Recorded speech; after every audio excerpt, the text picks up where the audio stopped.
Okay, thank you, Dominic. And I'm very happy to be here to present in 10 minutes half my presentation on, as you can see, the ordinary and extraordinary perpetrators of the Holodomor. And hopefully by the end of that 10 minutes, I will provide you with slightly better understanding of how this devastating famine was possible on the ground. So when we speak about perpetrators or participants on the ground of the famine, we immediately think about the brigade, that search brigades that did the searches of the houses, confiscated all foodstuffs from the peasants or prevented them from going into the fields to access food elsewhere, or escape the famine by boarding the trains, going out of the Republic, crossing the borders. But there is still considerably less research on the perpetrators on the ground, who they were, by institutional affiliation, about what motivated them, what happened to them after the famine. Did they starve as well? Why they did it? How they reflected on their experience. And I'd like you to forgive me quite sweeping statements because it's 10 minutes. But I will first mention about institutional affiliation of these people in the brigades. As you can see, somebody dug a pit, they got the sex out, and that's photos from SBO archive in Odessa province, rediscovered in 2014.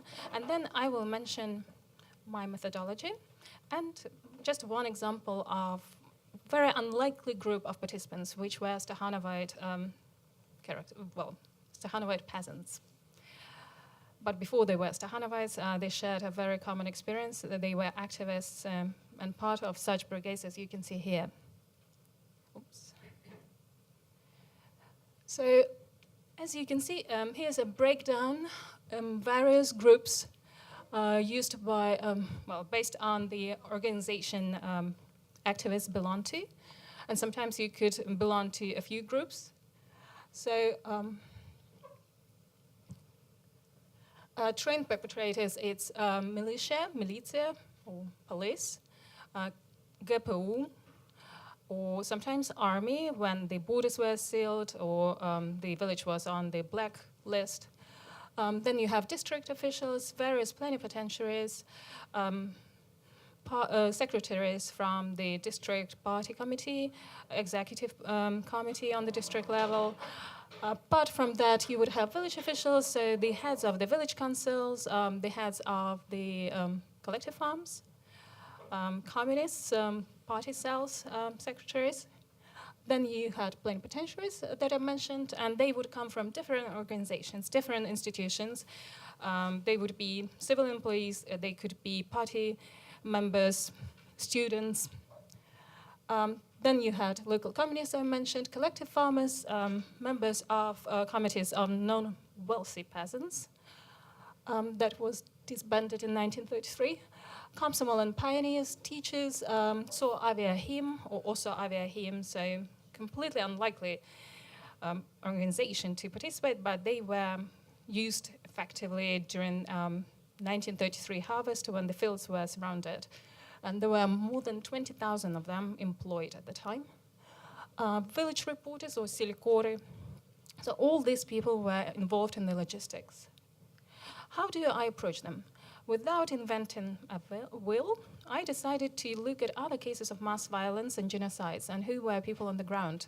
Because as we know, all major decisions about genocides and cases of mass violence are made at the top of the pyramids of perpetrators. And we're talking about the Kremlin, Kaganovich, Stalin, Molotov. Without them, nothing would have been possible. But as in other cases of mass violence and genocides, and that's how I approach the Holodomor, these people who participated were initiated into violence, and they had similar motivations, whether it is a case of genocide in Indonesia, Burundi, Uganda, the Holocaust. What motivated these people is pretty much similar from case to case. And I adopt an overarching typology suggested by Alet Smullers, who worked for 25 years in the International Court in Hague. So that is this typology based on her looking into many cases of genocides and mass violence. So she divides them into 6 major groups.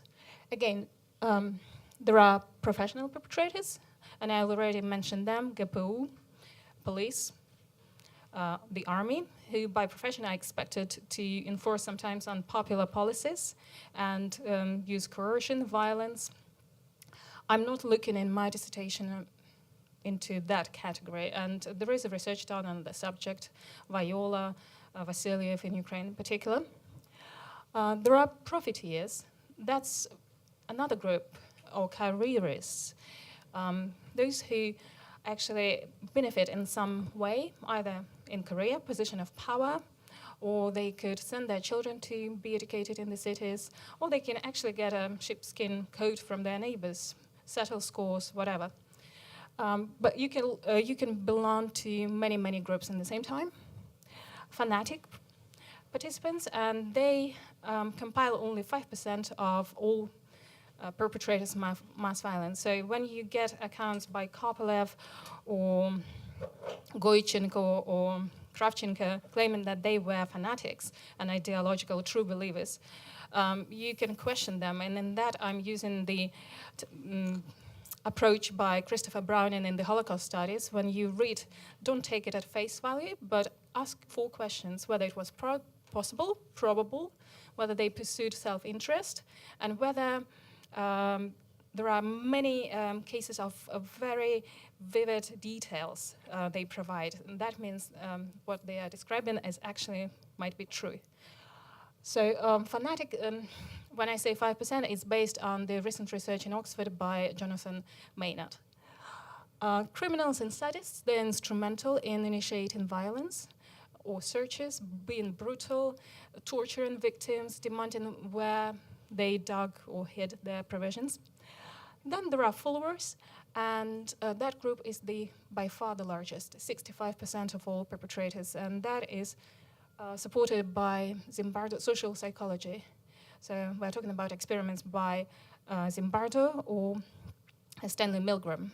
That's regardless of the country where mass violence is perpetrated. And the last group is compromised perpetrators, people whose vulnerability is used against them. So if my children are starving, I'm more likely to go and search the house of my neighbors or distant relatives. And we see such cases in the Holocaust as well, when some Jews were given away the hiding places of others. And so you can argue that under the duress of the famine, this group would be larger in the case of the famine of the Holodomor than in other cases of the mass violence. And that's, I would like to summarize now. I've got a few minutes left. And present a case study of the Stahanovite women, whose more than 30 biographies I started and with close reading to see, just reading their biographies and memoirs against the grain, and then reading it in tandem with archival evidence. And in my research, I used Republican archives, DAGO, SBU, oblast level, district level, and private archives. And I was lucky enough to interview one perpetrator who was 15, 16 at the time, so you can argue he was a compromised perpetrator. So you can see Maria Demchenko, Pieti Sotenitsa, and Pasha Angelina. Their memoirs, ghost-written for them, nevertheless contain information on their reflecting how they made sense of their participation, why they did it. Because before 1935, they were activists, they decolonized, and they write openly about it. And there is also another lady here, that's Nadia Zahlada from Zhytomyr province, who in October 1962 wrote to Soviet journal Ogonyok and reflected on her experience, saying that during 1932-33, we were after the targets, forgot about people, and did a lot of damage to the collective farms, and some are still recovering from what we've done back then. I don't know how it got past censorship, but that was 1962. You can argue it was the thaw. So some liberal take, and that's her in 1950s, I think. So she lived a long life.